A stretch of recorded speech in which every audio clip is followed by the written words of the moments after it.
Vanitha. My channel name is Ladder to Success by Vanitha Mehta. Through this channel, I will be sharing easy and interesting lessons on mathematics. मैं आपके सामने इस channel के through easy और simple language में maths की कुछ terms लेके आई हूँ. फर्स्ट ऑफ ऑल मैं डिस्कस करूँगी linear programming problem. Linear programming problem क्या है? Linear programming problem.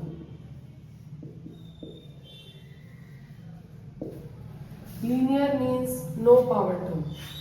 Linear means no power terms. Like हमारे पास इस तरह से नहीं हो सकता x square y square z square, ये हमारे पास नहीं हो सकता. तो लीनियर क्या होगा? For example ax plus by plus cz is equal to 0. No power term, तो ये हमारे पास क्या है? लीनियर प्रॉब्लम है. अब ये प्रोग्रामिंग क्या है हमारे पास? Programming means planning. हम किस तरह का प्लान करते हैं? हम प्लान करते हैं कि हमारी कॉस्ट जो है वो कम होनी चाहिए और जो प्रॉफिट है वो क्या होना चाहिए? मैक्सिमम होना चाहिए. Less cost and maximum profit. तो आज इस चीज के बारे में हम डिस्कस करेंगे. इसके 3 मेथड हैं हमारे पास. फर्स्ट है ग्राफिकल मेथड, सेकेंड है सिंप्लेक्स मेथड एंड थर्ड है ड्यूल सिंप्लेक्स मेथड. आज जो हम डिस्कस कर रहे हैं वो कर रहे हैं ग्राफिकल मेथड. ग्राफिकल मेथड क्या होता है?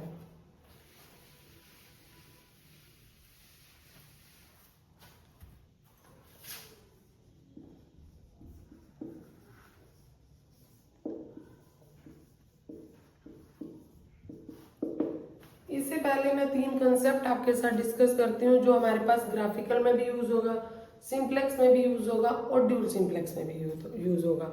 तो फर्स्ट है हमारे पास ऑब्जेक्टिव फंक्शंस. क्या है ऑब्जेक्टिव फंक्शंस? ऑब्जेक्टिव फंक्शंस है हमारे पास. जैसे हमारे पास प्रॉफिट है वो मैक्सिमम है या फिर मिनिमम है, मिनिमाइजेशन है या फिर मैक्सिमाइजेशन है, वो हमारे पास आएगा ऑब्जेक्टिव फंक्शंस में, मैक्सिमम या minimum. For example z is equal to ax plus by. तो ये हमारे पास z जो है वो क्या है? मैक्सिमम या फिर मिनिमम प्रॉफिट है. सेकेंड है हमारे पास, बात करें कंस्ट्रेंट्स क्या होते हैं? कंस्ट्रेंट्स. अब ये कंस्ट्रेंट्स क्या है? जो अभी मैंने तुम्हें बताया था कि लीनियर प्रोग्राम क्या होती है, तो वही हमारे पास होते हैं कंस्ट्रेंट्स. जैसे ax plus by plus cz is equal to ax plus by plus cz. ये हमारे पास जो कंस्ट्रेंट्स हैं वो लेस देन भी हो सकते हैं, ग्रेटर देन भी हो सकते, ग्रेटर देन इक्वल टू भी हो सकते हैं, ओनली लेस देन भी हो सकते हैं, लेस ओनली ग्रेटर देन भी हो सकते हैं और इक्वल टू भी हो सकते हैं. तो ये हमारे पास जो टर्म्स हैं ये हमारे पास कंस्ट्रेंट्स की. एंड थर्ड है हमारे पास non negative restrictions. Non negative restrictions में हमारे पास क्या आएगा?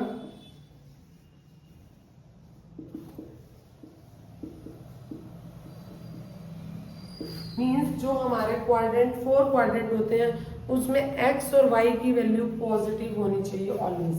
That is x and y always greater than equal to 0. Okay. अब मैं आपको इसका एक एग्जांपल दूंगी ग्राफिकल मेथड का कि हम कैसे ग्राफिकल मेथड को सॉल्व कर सकते हैं.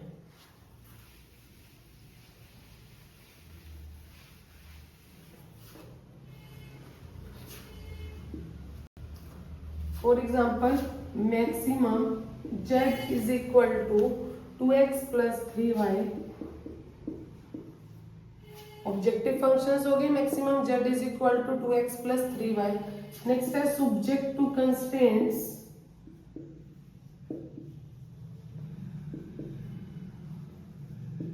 अब हमारे पास कितनी मर्जी इक्वेशंस हो सकती हैं. जैसे फर्स्ट है x plus 2y is less than equal to 10 and second equation है 2x plus y is less than equal to 14.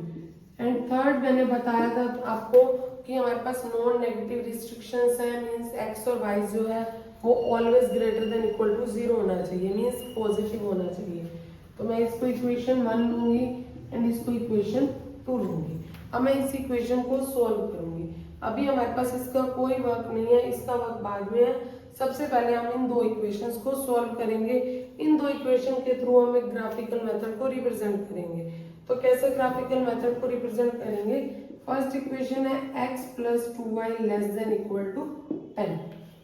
तो अब हम पहले इसमें x की वैल्यू को 0 पुट कर देंगे। एक बार x की वैल्यू को 0 रखोगे और एक बार y की वैल्यू को 0 रखोगे। जब मैंने यहाँ पे एक टेबल क्रिएट करोगे, इसमें एक बार x की वैल्यू को 0 रखोगे और एक बार y की। जब मैंने x की वैल्यू को 0 रखा यहाँ पे, तो हमारे पास y की वैल्यू क्या होगी? अभी इसको एक बार हाइड करो, आपके पास लेस देन नहीं है, सिर्फ ओनली इक्वल टू है, यही मान के चलो एक बार। तो हमारे पास y की वैल्यू क्या आ गई? 5, y की 5। अब हमें y की वैल्यू को 0 पुट करना है, y की वैल्यू को 0 पुट करना है। तो हमारे पास x की वैल्यू क्या आ गई? 10 आ गई। तो ये वाली टेबल हमारी फर्स्ट बन गई। सिमिलरली हम सेकंड टेबल को बना लेंगे। सेकंड टेबल की इक्वेशन क्या है हमारे पास? 2x plus y is equal to 14। x की वैल्यू 0 रखी तो y की हमारे पास क्या आ गई? 14। तो ये ग्राफ हम रिप्रेजेंट कर देंगे यहाँ पे।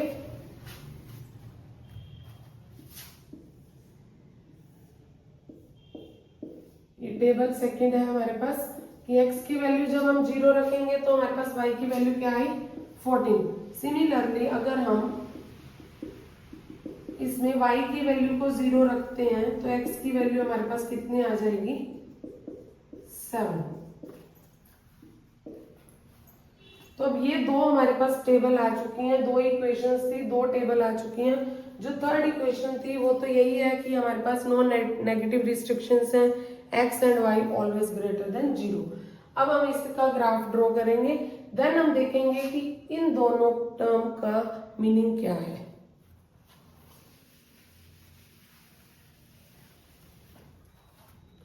तो ग्राफ हमारे पास जो है वो हमारे पास 2D में है, that is x axis and y axis.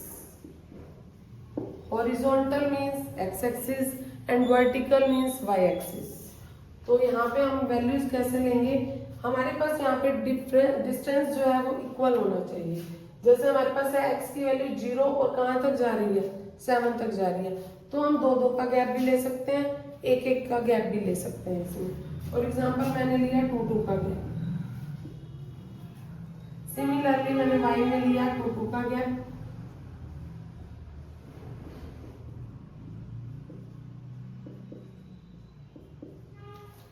अब हम इस टेबल के थ्रू ग्राफ को कैसे रिप्रेजेंट करेंगे? सबसे पहले देखेंगे फर्स्ट टेबल में x की वैल्यू 0 और y की 5। x जो है वो हमारे पास हॉरिजॉन्टल में है, x की वैल्यू 0 और y वर्टिकल में है, y की वैल्यू 5 यहाँ लाई करेगी, यहाँ डॉट लगा के यहाँ लिख दोगे x की वैल्यू 0 एंड y की 5। सेकंड है x की वैल्यू 10 एंड y की 0। x की वैल्यू 10, तो यहाँ पे हम 10 ले लेंगे। x की वैल्यू 10 एंड y की 0। एक स्ट्रेट लाइन हमारे पास आ जाएगी यहाँ पे, और इसके लाइन के ऊपर लिखेंगे इसकी equation x plus 2y less than equal to 10। अब हमारे पास आएगा कि लेस देन का क्या काम है। यहाँ पे यहाँ है हमारे पास लेस देन इक्वल टू 10। तो हम जब भी इस चीज को करेंगे तब हम दोनों की वैल्यू को 0 पुट करके देखेंगे। x and y both values are putting 0।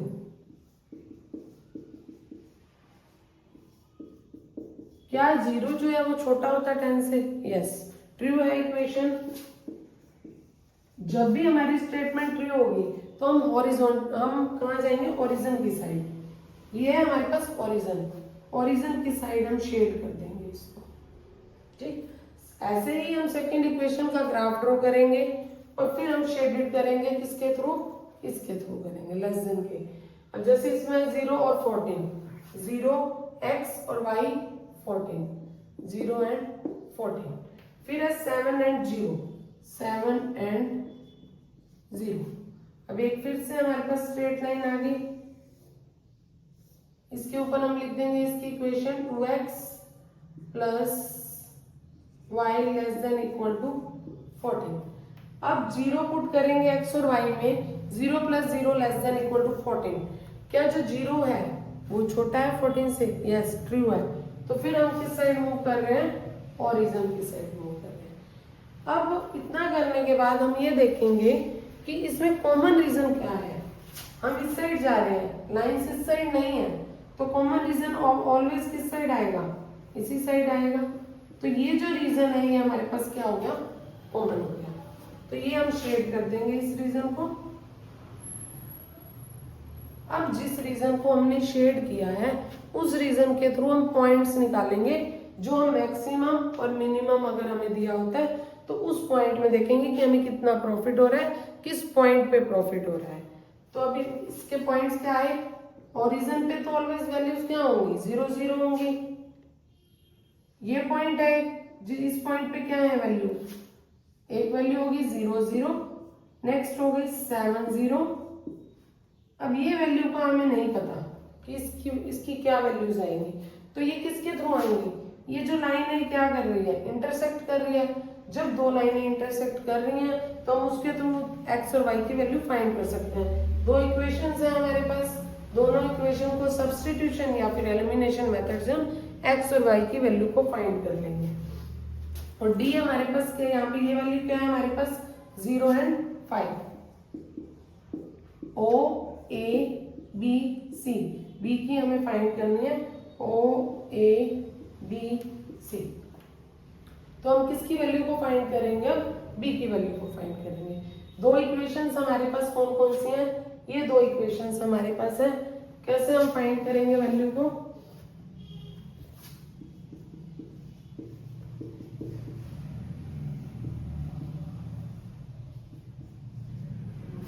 या तो हम एलिमिनेशन मेथड लगाएंगे कि यहाँ पे सेम टर्म को बनाओ, यहाँ 2 पड़ा है तो सबको किससे मल्टीप्लाई कर देंगे?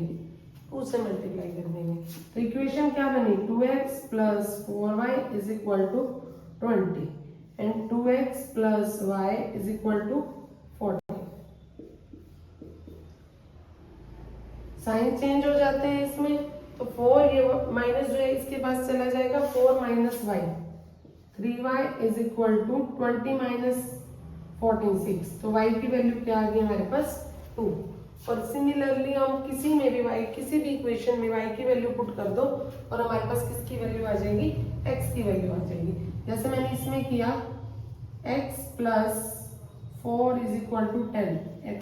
अब इसमें हमारे पास x की वैल्यू 6 एंड y की वैल्यू 2, x की वैल्यू 6 एंड y की 2।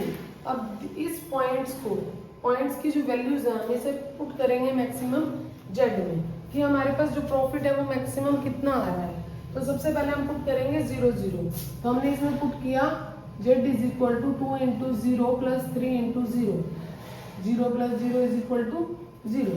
नेक्स्ट वैल्यू है हमारे पास 8.70, x की वैल्यू 7 और y की वैल्यू 0। तो 14 प्लस 0 इज इक्वल टू 14। उसके बाद है हमारे पास x की वैल्यू 6 और y की वैल्यू 2, x की वैल्यू 6 एंड y की वैल्यू 2। तो 6 प्लस 12 प्लस 6 18। नेक्स्ट है x की वैल्यू 0 और y की 5, x की वैल्यू 0 और y की 5। तो 0 प्लस 15 इज इक्वल टू 15। तो हमारे पास इसमें मैक्सिमम वैल्यू क्या है? 18 है। तो मतलब हमारे पास जो मैक्सिमाइज्ड है, प्रॉफिट है, वो कितना है हमारे पास? 18। किस पॉइंट पे है, किस वैल्यू पे है वो? x की वैल्यू ने क्या पुट की थी इसमें? 6 और y की वैल्यू क्या पुट की थी? 2। तो ये है हमारा सॉल्यूशन। तो आज की वीडियो में बस इतना ही। अगर आपको वीडियो पसंद आई हो तो चैनल को सब्सक्राइब करें और लाइक करें। Thank you.